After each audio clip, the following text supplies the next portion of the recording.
Good morning all. കഴിഞ്ഞ ക്ലാസ്സിൽ third മൊഡ്യൂളിന് introduction നൽകിയിട്ടുണ്ടായിരുന്നു. ഇന്ന് നമ്മൾ ആരംഭിക്കുകയാണ്. Take page number 83.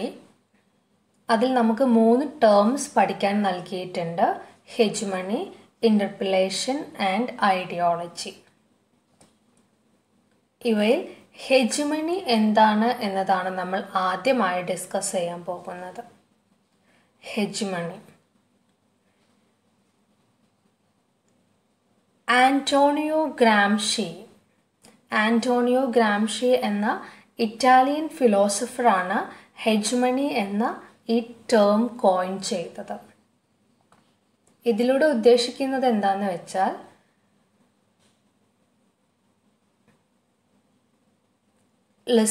നന്നായി ശ്രദ്ധിക്കണം. നിങ്ങൾ ഈ ഒരു ലിറ്ററേച്ചറിലോട്ട് വരുന്ന ഒരു സമയമായതുകൊണ്ട് തന്നെ നിങ്ങൾക്ക് വായനകളൊക്കെ കുറച്ച് കുറവായിരിക്കും. അതുകൊണ്ടത് മനസ്സിലാക്കാൻ കുറച്ച് ബുദ്ധിമുട്ടുണ്ടായിരിക്കും. അപ്പോൾ നന്നായി ശ്രദ്ധിക്കാം.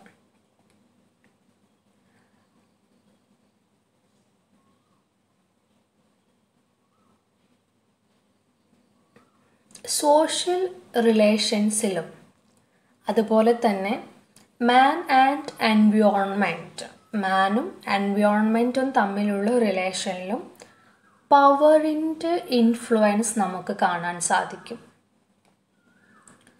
നമ്മുടെ ദൈനംദിന ജീവിതത്തിലെ ചില സന്ദർഭങ്ങൾ എടുത്ത് നോക്കിയാൽ തന്നെ നമുക്കത് മനസ്സിലാക്കാൻ സാധിക്കും. ഇപ്പോൾ നമ്മളൊരു ബാങ്കിൽ പോയാൽ നമ്മൾ CCTV നിരീക്ഷണത്തിലാണ്. അത് നമ്മളെ ഡയറക്റ്റായോ ബാധിക്കുന്നില്ല. ഒരു ബാങ്കിൽ പോകുമ്പോൾ CCTV അവിടെ ഉണ്ട് എന്നത് നമ്മളെ ഡയറക്റ്റായിട്ടൊന്നും ബാധിക്കുന്നില്ല. എങ്കിലും നമുക്കറിയാം നമ്മൾ CCTVയുടെ ഒബ്സർവേഷൻ്റെ അണ്ടറിലാണെന്നുള്ളത്. സോ ഇത് വിസിബിളി ഓർ ഇൻവിസിബിളിൽ നമ്മളിലൊരു പവർ ഇമ്പോസ് ചെയ്യുന്നുണ്ട്. എങ്ങനെയാണെന്ന് വെച്ചാൽ നമ്മുടെ ചലനങ്ങളിൽ ഒരു തരത്തിൽ അതൊരു കൺട്രോൾ കൊണ്ടുവരുന്നുണ്ട്. CCTV ഉള്ളത് കൊണ്ട് നമ്മുടെ മാനേഴ്സിൽ ഒരു ഡിഗ്നിറ്റി കീപ്പ് ചെയ്യണം എന്നൊരു തോന്നൽ നമ്മളിൽ ഉണ്ടാകും. നമ്മൾ നോർമലായിട്ട് ബിഹേവ് ചെയ്യുമായിരിക്കും. പക്ഷേ CCTV ഉണ്ട് എന്ന് മനസ്സിലാക്കി കഴിഞ്ഞാൽ എന്താണ്, ഇങ്ങനെയല്ല, നമുക്ക് ഒരു ഡിഗ്നിറ്റി കൊണ്ടുവരണം നമ്മുടെ ബിഹേവിയറിൽ എന്നൊരു തോന്നൽ ഉണ്ടാവുകയാണ്. CCTV ഉള്ളത് കൊണ്ട് നിങ്ങൾ എന്താണോ അതുപോലെ പെരുമാറാതെ ഒരു ഡിഗ്നിറ്റി കീപ്പ് ചെയ്തുകൊണ്ട് പെരുമാറണം എന്ന് തോന്നുകയാണ്. ശരിക്കും ഇങ്ങനെ CCTVയുടെ ഒബ്സർവേഷനിലാണ് നമ്മൾ. അതുകൊണ്ട് തന്നെ നമ്മൾ നോർമലി പെരുമാറാതെ കുറച്ച് ഡിഗ്നിറ്റിയോട് കൂടിയിട്ട് പെരുമാറണം എന്ന് എവിടെയെങ്കിലും എഴുതി വച്ചിട്ടുണ്ടോ? അങ്ങനെ ഒരു റൂളൊന്നുമില്ല. ആരും നമ്മൾ അതിന് വേണ്ടിയിട്ട് ഇൻസ്ട്രക്റ്റ് ചെയ്യുന്നുമില്ല. ബട്ട് നമ്മുടെ ഉള്ളിൽ അത്തരത്തിലൊരു ചിന്ത രൂപാന്തരം പ്രാപിക്കുകയാണ്. CCTVയുടെ ഒബ്സർവേഷനിലാണ് നല്ല മാനേഴ്സ് കീപ്പ് ചെയ്യണം എന്നൊരു ചിന്ത നമ്മളിൽ ഉണ്ടാവുകയാണ്. ഇതിനെ ഒരു കൈൻഡ് ഓഫ് പവറായി നമുക്ക് കണക്കാക്കാൻ കഴിയും. കാരണം അതൊരു കൺട്രോൾ നമ്മളിൽ കൊണ്ടുവരുന്നു. നമ്മുടെ ബിഹേവിയറിനെ അത് കൺട്രോൾ ചെയ്യുന്നുണ്ട്. സോ ഇത്തരത്തിൽ എല്ലായിടത്തും നമുക്ക് വിസിബിളി അല്ലെങ്കിൽ ഇൻവിസിബിളായോ പവറിൻ്റെ ഇൻഫ്ലുവൻസ് നമ്മുടെ ജീവിതത്തിൽ കാണാൻ സാധിക്കും. ചെറിയൊരു എക്സാമ്പിൾ പറഞ്ഞു എന്ന് മാത്രം. ഇപ്പോൾ നമ്മുടെ ദൈനംദിന ജീവിതത്തിൽ വരെ അല്ലെങ്കിൽ എല്ലാ സോഷ്യൽ റിലേഷൻസിലും പവറിൻ്റെ ഇൻഫ്ലുവൻസ് നമുക്ക് കാണാൻ കഴിയും.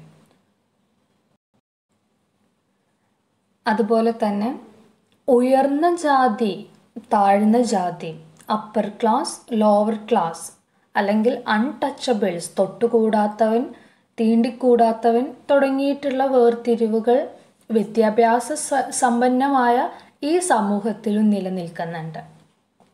കൂടാതെ അതുപോലെ തന്നെ മറ്റൊരു കാര്യം പറഞ്ഞാൽ സ്ത്രീ എപ്പോഴും നിശബ്ദമായി ജീവിക്കേണ്ടവളാണ്. അടുക്കളയിൽ അരങ്ങ് തീർക്കേണ്ടവളാണ് സ്ത്രീ. പുരുഷൻ എപ്പോഴും മേധാവിത്വം അർഹിക്കുന്നവരാണ് തുടങ്ങിയ കൺവെൻഷൻസും ഒരു രീതിയിൽ അല്ലെങ്കിൽ മറ്റൊരു രീതിയിൽ നിലനിൽക്കുന്നുണ്ട്. ഇവിടെയും നമുക്ക് കാണാൻ കഴിയുന്നത് പവറിൻ്റെ ഇൻഫ്ലുവൻസ് ആണ്. നൂറ്റാണ്ടുകൾക്ക് മുമ്പേ ആണെങ്കിൽ ജന്മി കുടിയാൻ വ്യവസ്ഥ നിലനിന്നിട്ടുണ്ടായിരുന്നു. ജന്മിയാണ് ഭരിച്ചിരുന്നത്. പവർ കൺട്രോൾ ചെയ്യുകയും അവരുടെ മേധാവിത്വം നിലനിർത്തുകയും ചെയ്തിരുന്നത് ജന്മിയാണ്. എന്നാൽ ഇന്ന് ഈ സൊസൈറ്റിയിൽ ജന്മിമാരുണ്ടോ? ഇല്ല. നായന്മാരും ബ്രാഹ്മണന്മാരും ഞങ്ങൾക്കാണ് ആധിപത്യം വേണ്ടത് എന്ന് പറഞ്ഞുകൊണ്ട് അവർ മുന്നോട്ട് വരുന്നുമില്ല. എന്നിട്ടും ഓരോ ജനറേഷൻസിലും ഓരോരുത്തരിലും ഇവർ ഉയർന്ന ജാതിയാണ് അല്ലെങ്കിൽ ഇവർ താഴ്ന്ന ജാതിയാണ് എന്ന വ്യവസ്ഥ നിലനിൽക്കുന്നു. ആ കൺസെപ്റ്റിനെ അധികാരമുള്ളവർ അല്ലെങ്കിൽ അപ്പർ ക്ലാസ്, ലോവർ ക്ലാസ്, ആ ഒരു കൺസെപ്റ്റിനെ അല്ലെങ്കിൽ ആ സെറ്റ് ഓഫ് ബിലീഫ്സിനെ അല്ലെങ്കിൽ ഐഡിയാസിനെ നാം ഫോളോ ചെയ്യുന്നു. മുമ്പ് പറഞ്ഞ പോലെ വിമൻ റിലേഷനിലും ഇത് തന്നെയാണ് സംഭവിക്കുന്നത്. സ്ത്രീകൾ ഒപ്രസീവായി ജീവിക്കേണ്ടതില്ല. എന്നിട്ടും സ്ത്രീയായി പിറന്നതുകൊണ്ട് തങ്ങൾ ഇങ്ങനെയാണ് ജീവിക്കേണ്ടത് എന്നവർ സ്ത്രീകൾ വിശ്വസിക്കുന്നു. ഇവിടെ നമുക്ക് കോമൺ ആയി കാണാൻ കഴിയുന്നത് ജാതിയുടെ കാര്യത്തിലാണെങ്കിലും ഉയർന്ന ജാതി എന്നും താഴ്ന്ന ജാതി എന്നും ആരോ ആ ഒരു വേർതിരിവ് ഉണ്ടാക്കി വെച്ചിട്ടുണ്ട്. അതുപോലെ തന്നെ സ്ത്രീ പുരുഷ റിലേഷനിലാണെങ്കിലും മെന്നിനാണ് പുരുഷന്മാർക്കാണ് ആധിപത്യം വേണ്ടത്, സ്ത്രീകൾ എപ്പോഴും ഒപ്രസീവായി ജീവിക്കേണ്ടവരാണ് എന്നൊരു കൺസെപ്റ്റും ആരോ ക്രിയേറ്റ് ചെയ്തിട്ടുണ്ട്. അപ്പോൾ ഇവിടെയെല്ലാം നമുക്ക് കോമൺ ആയി കാണാൻ കഴിയുന്നത് ഒരു ഗ്രൂപ്പ് മേധാവിത്വം നേടിയെടുക്കുകയും മറ്റൊരു ഗ്രൂപ്പിനെ അവർ ഡൊമിനേറ്റ് ചെയ്യുക അല്ലെങ്കിൽ കൺട്രോൾ ചെയ്യുകയുമാണ്. ഇവയിൽ ഡോമിനേറ്റ് ചെയ്യുന്നവരെ ഡോമിനേറ്റഡ് ഗ്രൂപ്പ് എന്നും ഒപ്രസീവ് ആയി മാറുന്നവരെ സബോർഡിനേറ്റ് ഗ്രൂപ്പ് എന്നും പറയുന്നു. ഡോമിനേറ്റ് ചെയ്യുന്നവർ ഡോമിനേറ്റഡ് ഗ്രൂപ്പും ഒപ്രസീവ് ആയി മാറുന്നവർ സബോർഡിനേറ്റ് ഗ്രൂപ്പുമാണ്. അപ്പോൾ നിങ്ങൾക്കൊരു എക്സാമ്പിൾ പറഞ്ഞു തരികയാണെങ്കിൽ ബ്രിട്ടീഷുകാർ ഇന്ത്യയിൽ വന്നിട്ട് ആധിപത്യം നേടി ഇവിടെ ഡൊമിനേറ്റഡ് ഗ്രൂപ്പായി മാറുന്നത് ബ്രിട്ടീഷാണ്. സബോർഡിനേറ്റ് ഗ്രൂപ്പായി മാറുന്നത് ആരാണ്? ഇന്ത്യക്കാരാണ്. അതുപോലെ തന്നെ യൂറോപ്പ് വൈറ്റ്സ് ബ്ലാക്സിൻ്റെ മേൽ വന്നിട്ട് ആധിപത്യം നേടിയെടുത്തു. അപ്പോൾ ഇവിടെ ബ്ലാക്സ് അമേരിക്കൻസ് ഡൊമിനേറ്റഡ് ഗ്രൂപ്പും അതുപോലെ തന്നെ ആഫ്രിക്കൻസ് അവിടുത്തെ നേറ്റീവ് പീപ്പിൾ സബോർഡിനേറ്റ്സ് ആയിട്ട് മാറുകയാണ്. ഇതൊരു എക്സാമ്പിളാണ്. അപ്പോൾ പവർ ഹാൻഡിൽ ചെയ്യുന്നവരാണ് ഈ ഡൊമിനേറ്റഡ് ഗ്രൂപ്പ്. അവരുടെ പവർ കൊണ്ട് സബോർഡിനേറ്റ് ഗ്രൂപ്പിനെ കൺട്രോൾ ചെയ്യുകയാണ്. ഇതിൻ്റെ മറ്റൊരു വശം എന്താണെന്ന് വെച്ചാൽ സബോർഡിനേറ്റ് ഗ്രൂപ്പ്സ്, അതായത് ഡൊമിനേറ്റ് ഗ്രൂപ്പ്സിൻ്റെ റൂൾസും അല്ലെങ്കിൽ അവരുടെ സെറ്റ് ഓഫ് ബിലീവ്സ് അല്ലെങ്കിൽ ഐഡിയാസ് ഈ സബോർഡിനേറ്റ് ഗ്രൂപ്പ്സ് ഫോളോ ചെയ്യുന്നു എന്നതാണ് ഇതിൻ്റെ മറ്റൊരു വശം. അതായത് വൺസ് അഗൈൻ ഞാൻ ഒന്നുകൂടി റിപ്പീറ്റ് ചെയ്യാണ്. ഡൊമിനേറ്റഡ് ഗ്രൂപ്പിൻ്റെ സെറ്റ് ഓഫ് റൂൾസ് അല്ലെങ്കിൽ സെറ്റ് ഓഫ് ബിലീഫ്സ് അവർ കൊണ്ടുവരുന്ന ഐഡിയാസ് സബോർഡിനേറ്റ് ഗ്രൂപ്പ്സ് ഫോളോ ചെയ്യുന്നു. ഇതിനെയാണ് ഗ്രാംഷി ഹെജുമണി എന്ന് വിളിക്കുന്നത്. ഹെജുമണി മീൻസ് ഡൊമിനേറ്റ്സ് ഓവർ അതേഴ്സ്, മറ്റുള്ളവരെ ഡൊമിനേറ്റ് ചെയ്യുക, മറ്റുള്ളവരുടെ മേലെ ആധിപത്യം സ്ഥാപിച്ച് അവരെ കൺട്രോൾ ചെയ്യുന്നതിനെയാണ് ഹെജുമണി എന്ന് പറയുന്നത്. The dominant group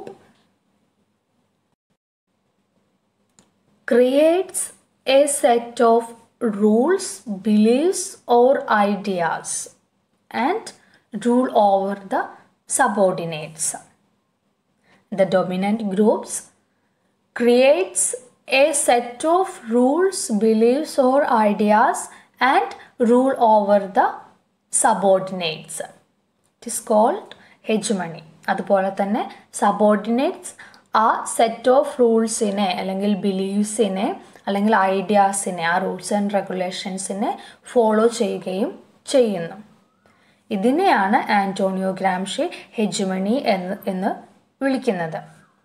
ഇതിൽ ഡൊമിനൻ്റ് ഗ്രൂപ്പിൻ്റെ ഇൻട്രസ്റ്റ്സ്, ഡൊമിനൻ്റ് ഗ്രൂപ്പിൻ്റെ താല്പര്യങ്ങളാണ് കോമൺ ഇൻട്രസ്റ്റ് ആയിട്ട് മാറുന്നത്. അതായത് മറ്റുള്ളവരുടെയും ഇൻട്രസ്റ്റ് താല്പര്യങ്ങളായി മാറ്റപ്പെടുന്നത്. നമ്മൾ മുമ്പേ പറഞ്ഞ എക്സാമ്പിളിൽ ഇത്രയും ആളുകളുടെ ജാതി താഴ്ന്നതാണ്, അവർ തൊട്ടുകൂടാതെ ജീവിക്കണം അല്ലെങ്കിൽ തീണ്ടിക്കൂടാതെ ജീവിക്കണം എന്ന് ആ ഡൊമിനൻ്റ് ഗ്രൂപ്പ് ക്രിയേറ്റ് ചെയ്തൊരു കൺസെപ്റ്റാണ്. അതുപോലെ തന്നെ സ്ത്രീകളുടെ കാര്യം എടുക്കുകയാണെങ്കിലും സ്ത്രീകളായി ജനിച്ചതുകൊണ്ട് ഇങ്ങനെയെല്ലാം ഇന്ന രീതികളിലെല്ലാം ജീവിക്കണം, ഇന്ന കാര്യങ്ങളെല്ലാം അവർക്ക് നിഷിദ്ധമാണ് തുടങ്ങിയിട്ടുള്ള കാര്യങ്ങളും ആ ഡൊമിനൻ്റ് ഗ്രൂപ്പ് ക്രിയേറ്റ് ചെയ്ത സെറ്റ് ഓഫ് ഐഡിയാസ് ആണ്. അത് ആ ഡൊമിനൻ്റ് ഗ്രൂപ്പിൻ്റെ ആ ബിലീവ്സും ഐഡിയാസും കൺസെപ്റ്റ്സും എല്ലാം സബോർഡിനേറ്റ് ഗ്രൂപ്പ്സ്, അതായത് ആരാണോ ഒപ്രസ് ചെയ്യപ്പെടുന്നത് ആ ഒപ്രസീവ് ഗ്രൂപ്പ് അതുപോലെ ഫോളോ ചെയ്യുന്നുമുണ്ട്. സോ നമുക്ക് ഹെജമണിയെ എങ്ങനെ ഡിസ്ക്രൈബ് ചെയ്യാം? Hegemony can be described as a dominance of one state over others. ഇപ്പോൾ നമ്മൾ ഒരു രാജ്യം മറ്റൊരു രാജ്യത്തിന് മേലെ ആധിപത്യം സ്ഥാപിക്കുന്നുണ്ട്. അതുപോലെ തന്നെ ഏതൊരു ഗ്രൂപ്പും മറ്റൊരു ഗ്രൂപ്പിന് മേലിൽ ആധിപത്യം സ്ഥാപിക്കുന്നതിനെ നമുക്ക് ഹെജമണി എന്ന് പറയാം. Gain and retain power over others. Once again, gain and retain power over others. മറ്റുള്ളവർക്ക് മേലെ ആധിപത്യം നേടിയെടുക്കുകയും അത് നിലനിർത്തുകയും ചെയ്യുകയാണ്.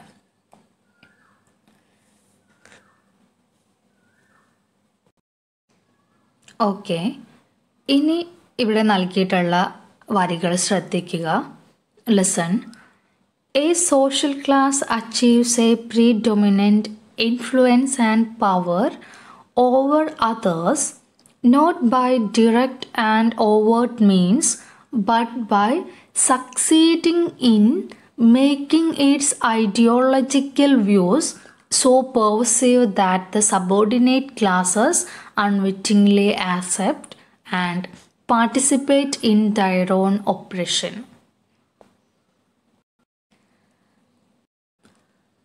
അതായത് ഒരു സോഷ്യൽ ക്ലാസ് അവരുടെ ആധിപത്യം നേടിയെടുക്കുന്നത് ഡിറക്റ്റായിട്ടോ അല്ലെങ്കിൽ ഓവേർട്ട് മീൻസിലൂടെയോ അല്ല, പരസ്യമായിട്ടോ ഓപ്പൺലിയോ അല്ല അവരുടെ ആധിപത്യം നേടിയെടുക്കുന്നത്. അവർ അതിനു വേണ്ടിയിട്ട് മറ്റൊരു ഗ്രൂപ്പിനെ അറ്റാക്ക് ചെയ്യുകയോ ഒന്നും ചെയ്യുന്നില്ല.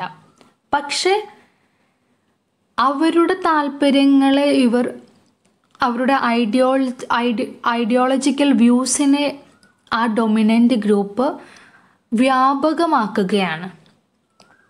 ഇപ്പോൾ പാട്രിയാർക്കൽ റൂൾസ്, പാട്രിയാർക്കി എങ്ങനെയാണ്? അവരുടെ മേധാവിത്വം അവർ എല്ലാ രീതിയിലും കൊണ്ടുവരികയാണ്. അതിനനുസരിച്ച് അവർ എല്ലാ കൺസെപ്റ്റ്സും ക്രിയേറ്റ് ചെയ്യുകയാണ്. സ്ത്രീയെ ഒപ്രസീവ് ലെവലിലോട്ട് നീക്കി വയ്ക്കുന്ന രീതിയിലുള്ള റൂൾസും അല്ലെങ്കിൽ ബിലീഫ്സും അല്ലെങ്കിൽ കൺസെപ്റ്റ്സ് അവർ സ്വയം ക്രിയേറ്റ് ചെയ്യുന്നതാണ്. മാൻമെയ്ഡ് റൂൾസാണ്. അതുപോലെ തന്നെ സോഷ്യൽ ക്ലാസ് മറ്റൊരു ഗ്രൂപ്പിന് മുകളിൽ ആധിപത്യം സ്ഥാപിക്കുന്നത് അത് അവരുടെ ഇൻട്രസ്റ്റ്സ്, അവരുടെ താല്പര്യങ്ങൾ വ്യാപകമാക്കിക്കൊണ്ടാണ്. മാത്രമല്ല സബോർഡിനേറ്റ് ചെയ്യപ്പെടുന്ന ഗ്രൂപ്പ് അത് ആക്സെപ്റ്റ് ചെയ്യുകയും അത് എഗ്രി ചെയ്യുകയും മാത്രമല്ല ആ ഒപ്രഷനിൽ അവർ പാർട്ടിസിപ്പേറ്റ് ചെയ്യുകയും അവർ ഒപ്രസീവായി മാറുകയും ചെയ്യുന്നു.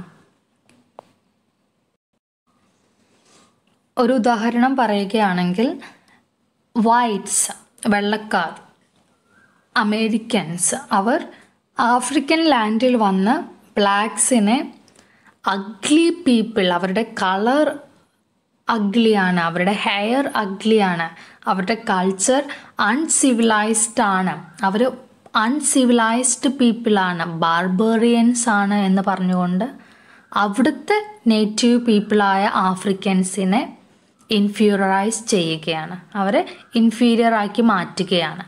എന്നിട്ട് അവിടെ ആധിപത്യം നേടിയെടുക്കുന്നു. അതുപോലെ തന്നെ ഹെജമണിയിൽ സംഭവിക്കുന്നത് എന്താണ്? ഒരു ഡൊമിനൻ്റ് ക്ലാസ്, ഒരു സോഷ്യൽ ക്ലാസ് മറ്റു ഗ്രൂപ്പ്സിന് മേലിൽ അവരുടെ ആധിപത്യം നേടിയെടുക്കുകയാണ്.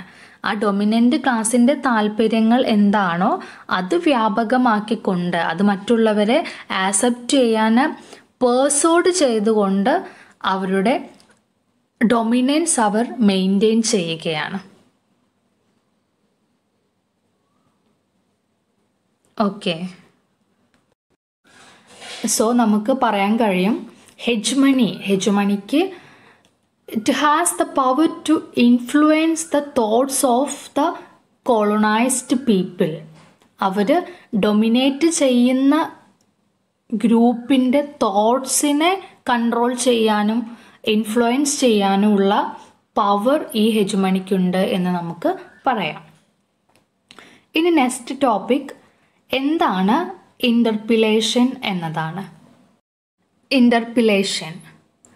ഇൻ്റർപിലേഷൻ എന്ന ഈ ടേം ഇൻട്രൊഡ്യൂസ് ചെയ്യുന്നത് ഫ്രഞ്ച് മാർക്സിസ്റ്റ് ഫിലോസോഫറായ ലൂയിസ് അൽത്തൂസർ ആണ്. ഇൻ്റർപിലേഷൻ എന്നതിലൂടെ ഉദ്ദേശിക്കുന്നത് എന്താണെന്ന് വെച്ചാൽ, we can say that hegemony is achieved through interpellation. Hegemony is achieved through interpellation. Hegemony എന്താണെന്ന് നമ്മൾ മനസ്സിലാക്കി. ഈ ഹെജമണി അച്ചീവ് ചെയ്യുന്നത് ഇൻ്റർപിലേഷനിലൂടെയാണ്. It is the way in which ideas get into our heads and have an effect on our lives. അതായത് ഹെജമണി എന്ന് പറഞ്ഞാൽ എന്താണ്? ഡൊമിനൻ്റ് ക്ലാസ് ഒരു set of rules, ideas or concepts മറ്റു ഗ്രൂപ്പ്സിന് മേൽ അടിച്ചേൽപ്പിക്കുകയാണ്. അതുപോലെ തന്നെ സബോർഡിനേറ്റ് ഗ്രൂപ്പ്സ്, അതാണ് രീതികൾ എന്ന് പറഞ്ഞുകൊണ്ട് ഡൊമിനേറ്റ് ഗ്രൂപ്പ്സിൻ്റെ റൂൾസും ഐഡിയാസും എല്ലാം വിശ്വസിച്ച് അതിനനുസരിച്ച് ഒപ്രസീവായി ജീവിക്കുന്നു. ഈ പ്രോസസ്സിനെയാണ് നമ്മൾ ഇൻ്റർപിലേഷൻ എന്ന് പറയുന്നത്. അതുകൊണ്ടാണ് പറഞ്ഞത് ഹെജമണി ഈസ് അച്ചീവ്ഡ് ത്രൂ ഇൻ്റർപിലേഷൻ. ഹെജമണി നമ്മൾ കീപ്പ് ചെയ്യുന്ന അല്ലെങ്കിൽ ഹെജമണി നമ്മൾ ആക്സെപ്റ്റ് ചെയ്യുന്ന ആ വേയാണ് നമ്മൾ ഇൻ്റർപിലേഷൻ എന്ന് പറയുന്നത്. നിങ്ങൾക്ക് മനസ്സിലാകാൻ വേണ്ടി ഒരു എക്സാമ്പിൾ പറയാം. ഇപ്പോൾ ഈയിടെ റിലീസായ ഒരു film the great Indian kitchen, അത് കാണുമ്പോൾ അറിയാം ഈ ഹൗസ് ഹോൾഡ് ഡ്യൂട്ടീസ് അല്ലെങ്കിൽ കിച്ചൺ ഡ്യൂട്ടീസ് എന്ന് പറയുന്നത് സ്ത്രീകൾക്ക് പറഞ്ഞിട്ടുള്ളൊരു കാര്യമാണ്. സ്ത്രീകളായതുകൊണ്ട് ചെയ്യേണ്ട ചില കാര്യങ്ങളുണ്ട് എന്ന് ഈ ഡൊമിനൻ്റ് ക്ലാസ് ഡൊമിനൻ്റ് ക്ലാസ് ഇവിടെ പാട്രിയാർക്കിയാണ്. ഡൊമിനൻ്റ് ക്ലാസ് ക്രിയേറ്റ് ചെയ്തിട്ടുള്ളതാണ്. അവർ ക്രിയേറ്റ് ചെയ്തിട്ടുള്ളൊരു സെറ്റ് ഓഫ് റൂൾസാണത്. സോ ഇവിടെ ഡൊമിനൻ്റ് ഗ്രൂപ്പിൻ്റെ ആ താല്പര്യങ്ങൾ സബോർഡിനേറ്റ് ഗ്രൂപ്പ്സ് ഫോളോ ചെയ്യുന്നുണ്ട്.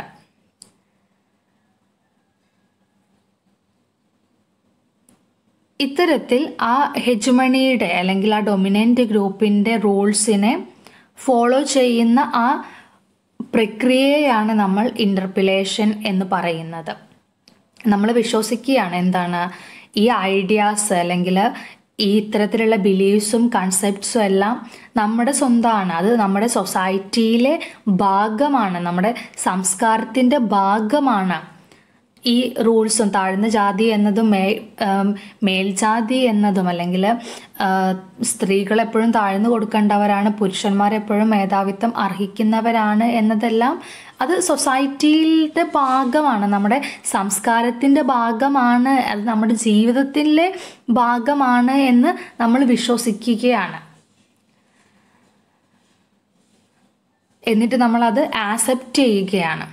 ഇതിനെയാണ് നമ്മൾ ഇൻ്റർപിലേഷൻ എന്ന് പറയുന്നത്. ഹെജുമണി അച്ചീവ് ചെയ്യുന്ന വേയാണ് ഇൻ്റർപിലേഷൻ എന്ന് പറയുന്നത്. So interpellation means it is the way in which we encounter the specific rules and ideas that society created for us. Once again, it is the way in which we encounter the specific rules and ideas that society created for us. Okay. Then നമുക്ക് പഠിക്കാനുള്ളത് എന്താണ് ideology, what is ideology എന്നതാണ്. Luis Althusser തന്നെയാണ് ഈ ടേമും introduce ചെയ്തിട്ടുള്ളത്. നമ്മൾ മുമ്പേ പറഞ്ഞു ഡൊമിനൻ്റ് ക്ലാസ് ഒരു സെറ്റ് ഓഫ് റൂൾസ് അല്ലെങ്കിൽ ഐഡിയാസ് അല്ലെങ്കിൽ കൺസെപ്റ്റ്സ് അവരുടെ താല്പര്യങ്ങൾക്ക് അനുസരിച്ച് ക്രിയേറ്റ് ചെയ്ത് വെച്ചിട്ടുണ്ട്. അത് മറ്റ് ഗ്രൂപ്പ്സിൻ്റെ മേൽ അവർ അത് ഫോളോ ചെയ്യാനായിട്ട് പ്രേരിപ്പിക്കുന്നുമുണ്ട്. ഈ ഡൊമിനൻ്റ് ഗ്രൂപ്പ്സ് ക്രിയേറ്റ് ചെയ്ത് വെച്ചിട്ടുള്ള സെറ്റ് ഓഫ് റൂൾസിനെയും ഐഡിയാസിനെയും അല്ലെങ്കിൽ അവരുടെ കൺസെപ്റ്റ്സിനെയാണ് നമ്മൾ ഐഡിയോളജി എന്ന് വിളിക്കുന്നത്. Ideology is the term coined by the French Marxist philosopher Louis Althusser. It refers to these dominant beliefs, ideas, and representations which legitimize existing power relations. Once again, ideology refers to these dominant beliefs, ideas, and representations which legitimize existing power relations. Okay. Then take page number 83. നമുക്ക് രണ്ട് രീതിയിലൂടെ power exist ചെയ്യാൻ കഴിയും എന്നാണ് Luis Althusser പറയുന്നത്. അത് page number 83 നൽകിയിട്ടുണ്ട്. Which are the two ways എന്നത്. The first one is through institutions which use brute force such as the army and the police, which he calls repressive state apparatus or RSAS. Repressive state apparatus ആണ് ആദ്യത്തെ വേ. ഇതിലെങ്ങനെയാണെന്നാണ് പറയുന്നത്, brute forces ഉപയോഗിച്ചുകൊണ്ട്, അതായത് military അല്ലെങ്കിൽ police ഇത്തരത്തിലുള്ള brute ഫോഴ്സുകൾ ഉപയോഗിച്ചുകൊണ്ട് ഒരു ഗ്രൂപ്പിൻ്റെ നയം അടിച്ചേൽപ്പിക്കുക. ഫോഴ്സിലൂടെ, ബ്രൂട്ട് ഫോഴ്സിലൂടെ തങ്ങളുടെ നയങ്ങളെ ഫോളോ ചെയ്യാൻ പ്രേരിപ്പിക്കുക അല്ലെങ്കിൽ അടിച്ചേൽപ്പിക്കുക. ഇതിനെയാണ് റെപ്രസീവ് സ്റ്റേറ്റ് അപ്പാരറ്റസ് എന്ന് പറയുന്നത്, അഥവാ RASAS എന്ന് വിളിക്കും. റെപ്രസീവ് എന്നതിലെ ആറും സ്റ്റേറ്റ് അപ്പാരറ്റസ് ഈ രണ്ട് വേർഡ്സിലെ ബിഗിനിങ് ലെറ്റേഴ്സ് ആയിട്ടുള്ള SA ഇവയെല്ലാം ഉപയോഗിച്ചിട്ടുള്ള ഷോർട്ട് ഫോം ആണ് RSAS. So the first way, power exist ചെയ്യാനുള്ള രണ്ട് വേസിൽ ആദ്യത്തെ വേ പറയുന്നത് അത് ബ്രൂട്ട് ഫോഴ്സുകൾ ഉപയോഗിച്ചുകൊണ്ട് നമുക്ക് നമ്മുടെ നയങ്ങളെ അല്ലെങ്കിൽ നമ്മുടെ പവറിനെ ഇമ്പോസ് ചെയ്യാൻ കഴിയും എന്നതാണ്. ഇതിനെ റെപ്രസീവ് സ്റ്റേറ്റ് അപ്പാരറ്റസ് എന്നാണ് അദ്ദേഹം വിളിക്കുന്നത്. ഇനി സെക്കൻഡ് വേ നോക്കാം. The second one is through various institutions such as the family, schools, religion, politics and the media, which he calls ideological state apparatus or ISAS. Through various institutions such as the family, schools, religion, politics and the media, which he calls ideological state apparatus. അതിൻ്റെ short form ആണ് ISAS. അപ്പോൾ ideological state apparatus എന്ന് പറഞ്ഞാൽ എന്താണ്? ഇവിടെ ബ്രൂട്ടായിട്ടുള്ള force ഒന്നും ഉപയോഗിക്കുന്നില്ല, പക്ഷേ ചില പ്രത്യേക ശാസ്ത്രങ്ങളാണ് അവർ ഉപയോഗിക്കുന്നത്. ഇപ്പം നമ്മൾ വളരുന്ന ഫാമിലി, അല്ലെങ്കിൽ നമ്മുടെ സ്കൂൾ, അല്ലെങ്കിൽ നമ്മുടെ റിലീജിയൻ, പൊളിറ്റിക്സ്, അതുപോലെ തന്നെ മീഡിയ തുടങ്ങി വ്യത്യസ്ത ഇൻസ്റ്റിറ്റ്യൂഷൻസിലൂടെയാണ് പവർ എക്സിസ്റ്റ് ചെയ്യാൻ ശ്രമിക്കുന്നത്. ഓക്കെ, സോ റെപ്രസീവ് സ്റ്റേറ്റ് അപ്പാരറ്റസും ഐഡിയോളജിക്കൽ സ്റ്റേറ്റ് അപ്പാരറ്റസും ആണ് നമ്മളിപ്പോൾ നോക്കിയത്. ഇവ രണ്ടും പവർ എക്സിസ്റ്റ് ചെയ്യാനുള്ള വഴികളാണ്.